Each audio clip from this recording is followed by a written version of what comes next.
شہنشاہ قوال استاد نصرت فتح علی خان۔ استاد نصرت فتح علی خان 13 اکتوبر 1948 کو فیصل آباد میں استاد فتح علی خان کے گھر پیدا ہوئے اور 16 اگست 1997 کو بندش قلب کی وجہ سے لندن کے ایک ہسپتال میں تقریباً 49 سال کی عمر میں وفات پائی۔ نصرت فتح علی خان کا اصل نام پرویز خان تھا، تاہم بعد میں ایک بزرگ کے کہنے پر ان کا نام بدل کر نصرت رکھ دیا گیا۔ جنگ روڈ پر واقع قبرستان میں مشہور قوال نصرت فتح علی خان اور ان کے خاندان کے دیگر افراد بشمول ان کی اہلیہ اور والدین کے ساتھ ساتھ راحت فتح علی خان کے والد فرخ فتح علی خان کی آخری آرام گاہ ہے۔ آپ کے دادا افغانستان کے دارالحکومت کابل کے رہنے والے پٹھانوں کی شاخ نورزوئی سے تعلق رکھتے تھے، جو بعد میں ہندوستان کے صوبے مشرقی پنجاب کے شہر جلندھر میں آ بسے۔ ان کے پاس صوتی صلاحیتوں کی ایک غیر معمولی حد تھی اور وہ کئی گھنٹوں تک اعلیٰ درجے کی شدت میں قوالی پیش کر سکتے تھے۔ ان کے خاندان نے قیام پاکستان کے وقت مشرقی پنجاب کے ضلع جلندھر سے ہجرت کر کے فیصل آباد میں سکونت اختیار کی تھی۔ آپ کے والد فتح علی خان اور تایا مبارک علی خان اپنے وقت کے مشہور قوال تھے۔ ان کے والد فتح علی خان خود بھی ایک نامی گرامی قوال تھے، لیکن وہ چاہتے تھے کہ نصرت پڑھ لکھ کر ڈاکٹر بنے یا انجینئر، لیکن نصرت فتح علی نے اپنے لیے جو میدان چنا وہ قوالی اور موسیقی کا ہی میدان تھا۔ استاد نصرت فتح علی خان نے اپنی تمام عمر قوالی کے فن کو سیکھنے اور اسے مشرق و مغرب میں مقبول بنانے میں صرف کر دی۔ انہوں نے صوفیاء کرام کے پیغام کو دنیا کے کونے کونے تک پہنچایا اور ان کے فیض سے خود انہیں بے پناہ شہرت نصیب ہوئی۔ موسیقی کے گھرانے میں پیدا ہونے والے بچے نے روزے بچپن سے ہی وراثتی کام سنبھالا اور والد کے ساتھ کئی پروگراموں میں شرکت کی۔ ابتدائی دنوں میں وہ صرف تالیاں بجانے کا کام کرتے، مگر وقت کے ساتھ ساتھ گائیکی کی تربیت بھی حاصل کی اور دنیا بھر میں اپنی آواز کا جادو جگایا۔ سن 1964 میں والد کی وفات کے بعد انہوں نے موسیقی کی تربیت اپنے چچا استاد مبارک علی خان سے حاصل کی۔ 1971 میں اپنے چچا مبارک فتح علی خان کی وفات کے بعد وہ قوالی پارٹی کے سربراہ بنے۔ ابتدائی کامیابی کے بعد oriental star agencies Birmingham England نے 1980 کی دہائی میں ان کے ساتھ معاہدہ کیا۔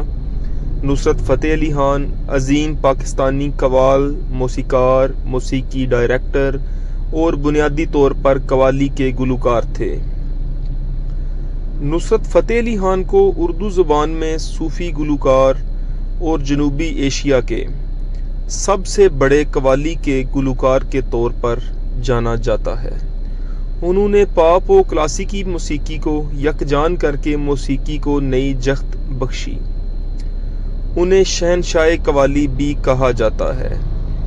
انہوں نے اپنی پہلی پرفارمنس ریڈیو پاکستان کے سالانہ موسیقی کے پروگرام جشن بہاراں کے ذریعے دی۔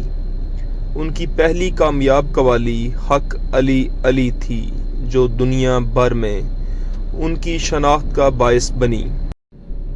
نصرت فتح علی خان کی عالمی شہرت کا آغاز 1980 کی دہائی کے آخری حصے سے اس وقت ہوا جب پیٹر جیبریل نے ان سے مارٹن اسکورسیز کی ہدایت کاری میں بننے والی film the last temptation of Christ کا ساؤنڈ ٹریک تیار کرنے کی خواہش کا اظہار کیا۔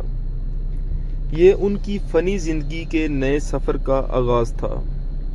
نصرت فتح علی خان زیادہ تر اردو، پنجابی، جبکہ کبھی کبھی فارسی، برج بھاشا اور ہندی زبان میں بھی گاتے تھے۔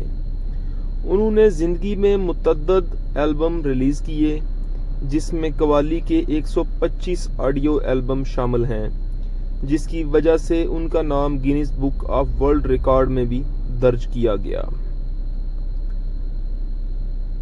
نصرت فتح علی خان نے یورپ، ہندوستان، جاپان، پاکستان اور امریکہ میں کئی فلمی البمز ریلیز کیے۔ وہ مغربی فنکاروں کے ساتھ تعاون اور تجربات میں مصروف رہے اور ایک مشہور عالمی میوزک آرٹسٹ بن گئے۔ انہوں نے 40 سے زیادہ ممالک میں پرفارم کیا۔ قوالی کو مقبول بنانے کے علاوہ انہوں نے جنوبی ایشیائی موسیقی پر بھی گہرا اثر ڈالا اور انہوں نے پاکستانی پاپ، ہندوستانی پاپ اور بالی ووڈ موسیقی کو بھی جدید استوار پر لے کے آئے۔ نصرت فتح علی خان کو 2016 میں اہل ہفت روزہ نے اب تک کا چوتھا عظیم گلوکار بتایا تھا۔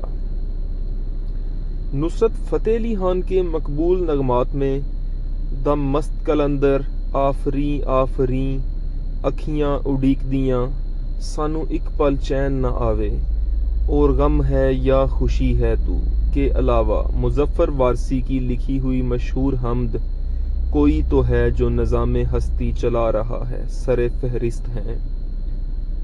نصرت فتح علی خان کو حکومت پاکستان نے صدارتی تمغہ برائے حسن کارکردگی عطا کیا تھا۔ سن 1997 ان کی زندگی کا آخری سال تھا۔ جاتے جاتے انہوں نے پاکستان کے لیے جو ملی نغمہ گایا وہ ان کی آواز کا آخری شاہکار ہی ثابت ہوا۔ یہ نغمہ تھا میرا ایمان پاکستان۔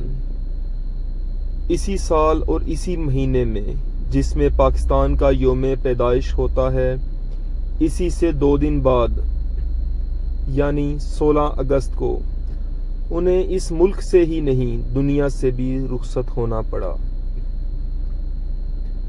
لیکن نصرت فتح علی خان جیسے فنکار کبھی نہیں مرتے، اپنے چاہنے والوں کے دلوں میں زندہ رہتے ہیں۔